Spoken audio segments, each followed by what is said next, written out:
Merci de choisir New World Info 1 pour vous informer. Dans Décryptage ce soir, nous parlerons bien sûr des étudiants qui marchent contre le régime pour la 20e semaine. Quelques centaines d'étudiants et enseignants algériens manifestent mardi pour la 20e semaine d'affilée contre le régime, réclamant bien sûr un changement de régime et la libération des détenus politiques. Pour passer au pain fin, le sujet, nous avons notre éditorialiste sur le plateau, Mamadou Diouf. Mamadou, bonsoir. Bonsoir Mathieu. Alors, quand on parle aujourd'hui de l'Algérie, qu'est-ce que les gens veulent concrètement? Actuellement, ce que les manifestants algériens veulent est très clair. D'abord, c'était le départ de l'ancien président Bouteflika, qui a été acquis. Abdelaziz. Ils ont demandé ensuite le départ du système, ce qui n'est pas encore acquis. Les choses se compliquent puisque la transition qui devait permettre au bout de 90 jours d'élire un nouveau président, les 90 jours sont passés. Le Conseil constitutionnel, j'allais dire, a pris ses responsabilités pour prolonger l'intérim jusqu'aux prochaines élection présidentielle, mais le Conseil constitutionnel fait partie des institutions que les Algériens veulent voir partir. Donc, même au moment de déclarer l'intérim, les Algériens ne voulaient pas que cet intérim soit déclaré par le Conseil constitutionnel. Donc, la vérité, c'est qu'aujourd'hui, en Algérie, on est devant une impasse qui ne dit pas son nom. On essaye, à travers le Conseil constitutionnel, de laisser en place un président de la République. Tout le monde sait que ce n'est pas lui qui dirige le pays, c'est le général Gaïd Salah qui dirige l'Algérie aujourd'hui. Quels sont les reproches concrètement à ce conseil-là? En fait, ce qu'on leur reproche, c'est que c'est des gens qui sont des proches de Bouteflika. Est-ce que ça suffisait Oui, mais c'est des proches de Bouteflika depuis toujours. Oui. La deuxième chose, les manifestants avaient refusé qu'on fasse recours à l'article 102 quand Bouteflika a démissionné, en disant qu'on retourne le pouvoir au peuple. Puisque l'organisation des élections sur les 90 jours posait un problème, les gens demandent que le système dégage. Si on organise les élections dans les 90 jours, c'est le système qui organise les élections et les gens ne voulaient pas du système dans la transition. La deuxième chose, les gens demandaient à ce que des réformes profondes soient effectuées avant que les élections présidentielles aient lieu, ce qui n'était pas possible dans les 90 jours. Et tout le monde le savait. Oui. Le général Gaïd Salah a tout fait pour pousser les gens vers les élections, mais malheureusement, il n'y a pas eu de candidature. Au dernier moment, on a trouvé 2 candidats fantoches qui ont été recalés par le Conseil constitutionnel, ce qui fait que les élections qui devaient avoir lieu le 4 juillet n'ont pas eu lieu. Donc, on est vraiment dans l'impasse. On est en train de bricoler aujourd'hui pour laisser Ben Salah ici comme étant président par intérim de l'Algérie, mais il est reconnu par qui aujourd'hui? Pratiquement personne au niveau du peuple algérien. Est-ce que le fait de réclamer le départ de tout le régime, c'est pas une demande de trop, ça?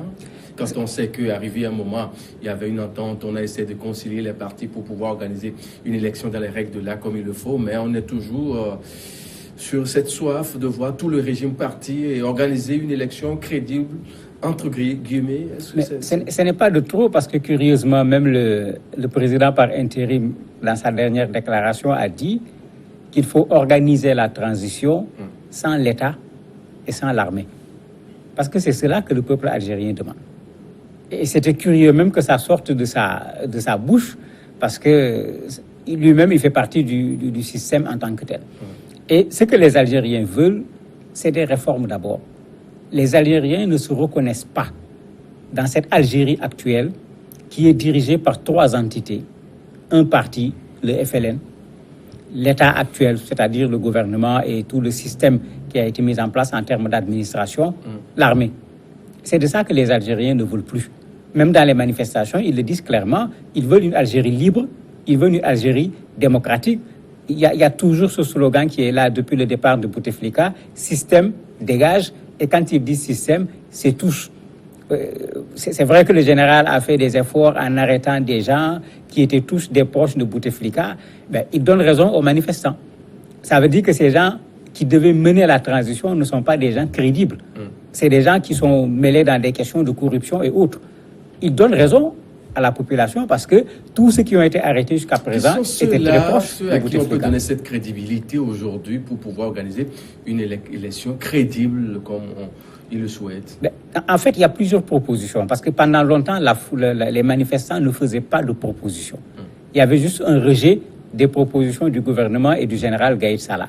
Mais il n'y a pas longtemps, la société civile s'est réunie sous la forme d'une conférence et c'était la première proposition de sortie de crise. Ils ont proposé une feuille de route avec ce qu'ils appellent un gouvernement de compétences, en disant qu'il faut effectivement balayer l'essentiel pratiquement de ces gens, mettre en place un gouvernement avec des compétences, leur donner une feuille de route, faire les réformes, organiser les élections. Tout récemment, on a vu une autre conférence, entre guillemets, nationale, avec cette fois-ci beaucoup de politiques qui sont allés à peu près dans le même sens. Et c'est après ces deux rencontres que le président par intérim s'est rendu compte que toutes les propositions aujourd'hui qui sont sur la table refusent la participation de l'État, refusent la participation de l'armée. Et il a dit la même chose, qu'on organise la transition sans l'armée et sans l'État. Ce n'est pas des intellectuels, ce n'est pas des hommes algériens de confiance qui manquent dans ce pays pour pouvoir gérer une transition. Justement, sur ce point, est-ce que c'est possible? Mais c'est tout à fait possible parce que l'Algérie n'est pas une exception dans ce monde. On a vu beaucoup de pays où, quand on est arrivé dans une situation de blocage, on a été obligé de faire recours à des personnalités sur lesquelles on pouvait avoir un consensus pour que ces personnalités se chargent de remettre en place le pays. S'il fallait organiser des élections, que les élections soient organisées pour être le moins contestées possible et qu'on sorte d'une situation pour aller vers une autre situation. Alors, on sait que ces manifestations ont débuté, ça fait des semaines, une 20e semaine. Est-ce qu'on peut arriver à voir le bout du tunnel d'ici peu? Il faut l'espérer parce que c'est ce qu'il y a de mieux pour l'Algérie. Parce que quand il y aura le ras-le-bol au niveau du peuple, le caractère pacifique des manifestations pourra disparaître. Et en ce moment, ça ne fera l'affaire d'aucun Algérien, un pays qui est dans l'impasse. S'il faut que ce pays verse dans la violence, en plus, vous imaginez les conséquences. Il faut dire que cette dernière manifestation des étudiants n'a pas mobilisé comme d'habitude, mais il y a des raisons à cela. Certains étudiants sont actuellement en situation d'examen, ils ne pouvaient pas être présents au moment des examens. D'autres ont fini les examens et sont déjà rentrés parce qu'ils ne sont pas d'Alger. Mais les étudiants ont leur stratégie.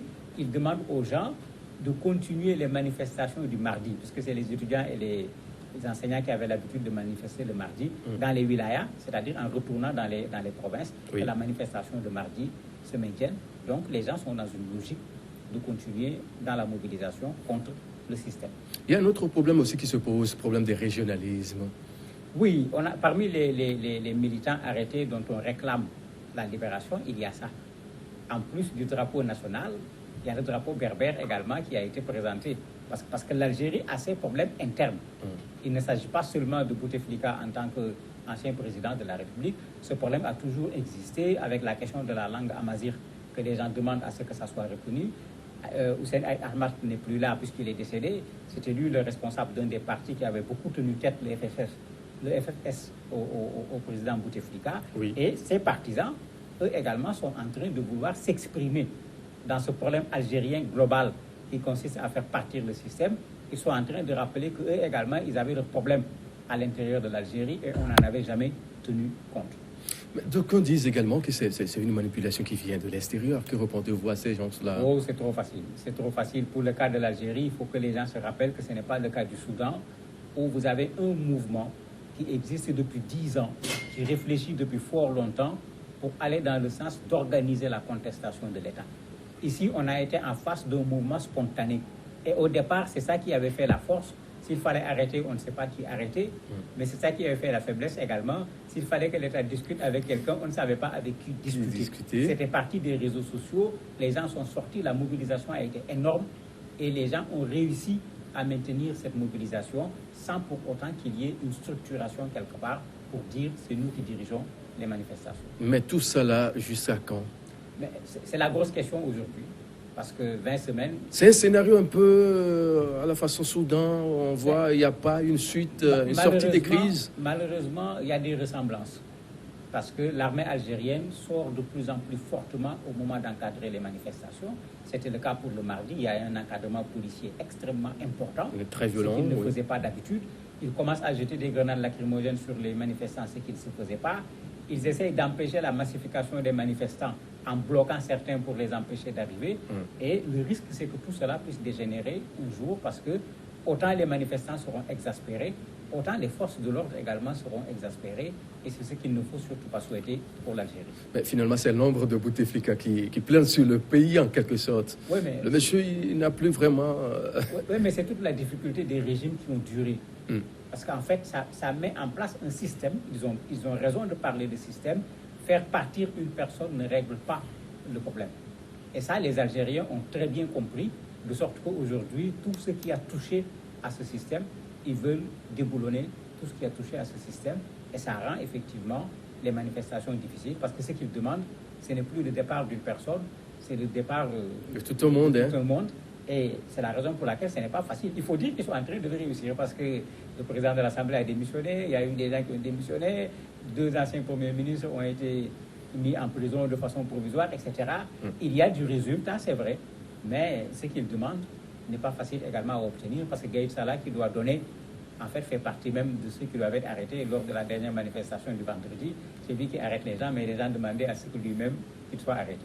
Est-ce qu'il n'est pas temps de rassurer un peu le régime, le reste du régime qui est là, afin que le pouvoir vraiment soit passé dans un contexte aussi pacifique? Quand on sait que les gens démissionnent, mais après on les envoie à la prison, pas de jugement, tout ça là, ce n'est pas une façon de donner de raison à cette personne-là de ne pas vouloir laisser le pouvoir partir de bon gré?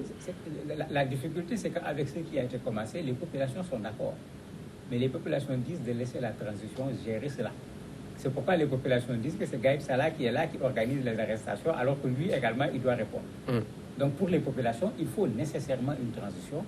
Et à la transition, maintenant, de voir parmi ceux qui étaient dans le système, s'il y a des reproches à faire à la personne, qu'il y ait la justice qui s'organise pour savoir est-ce que la personne est coupable ou pas. Les gens considèrent qu'actuellement, c'est simplement un jeu. On fait semblant de faire une sorte de gage par rapport à un changement, par rapport à une rupture.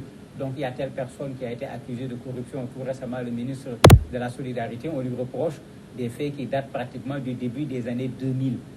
Nous sommes en 2019 quand même. Est-ce que c'est comme près ça de 2 décennies, hein? Ça montre qu'effectivement, il y a des problèmes dans le système. Mais est-ce que le système peut régler ces problèmes? Les populations disent non. C'est tout le système qu'il faut dégager à la transition maintenant de voir comment résoudre ces problèmes. Quand on parle bien sûr de cette justice algérienne, il s'agit de quelle justice? C'est pourquoi elle est crédible dans la gestion de... C'est pourquoi les manifestants sont très clairs. C'est cette même justice qui a autorisé à Bouteflika d'être candidat. Il ne faut pas qu'on l'oublie. Les gens ne font pas confiance à cette justice. C'est pourquoi même le Conseil constitutionnel, qui est la plus haute autorité sur le plan judiciaire, est totalement remise en cause par les Algériens. Toutes les décisions que le Conseil a prises depuis le début des manifestations ont été battues en brèche par les manifestants. Si la plus haute institution n'est pas reconnue, il est clair que tout le reste également ne l'est pas. Et pour eux, c'est une façon de dessouffler la manifestation, de dégonfler les mobilisations en faisant croire aux gens que nous sommes en train de faire ce que vous demandez. Et c'est la raison pour laquelle les gens veulent faire en sorte que ces gens la dégagent et à la transition d'organiser la justice pour que les gens soient jugés de façon équitable. À cette allure-là, est-ce que la transition est possible dans les prochains jours? Dans les prochains jours, c'est difficile à dire, mais à coup sûr, il y aura une transition. Sous quelle forme? C'est ça l'interrogation. Est-ce que c'est les civils qui vont prendre? Est-ce que Gaïd Salah va finir par utiliser la méthode égyptienne avec ce qu'Al-Sisi avait fait? On ne sait pas. C'est les deux perspectives qui sont là, soit le pouvoir au civil, soit le pouvoir au militaire. Mamadou Diouf, c'est la dernière question. À quoi peut-on s'attendre dans les jours qui viennent? Difficile de le dire actuellement. Soit les militaires vont se décider. La rue toujours mobilisée, les étudiants mobilisés. On se demande, ils vont où concrètement? Mais ce qui est curieux, c'est que la mobilisation ne faiblit pas. Le vendredi était un test, et le test a été particulièrement réussi parce que ça correspondait avec l'indépendance de l'Algérie.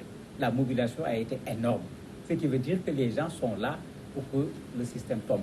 Maintenant, jusqu'où les militaires vont résister, c'est la question qui se pose, parce qu'aujourd'hui, c'est les militaires qui tiennent le pouvoir. Mamadou Diouf, merci d'être passé. C'est moi qui vous remercie. Monsieur, une pause, elle est très importante. Juste derrière, on se retrouve pour la suite de votre rendez-vous de tous les soirs.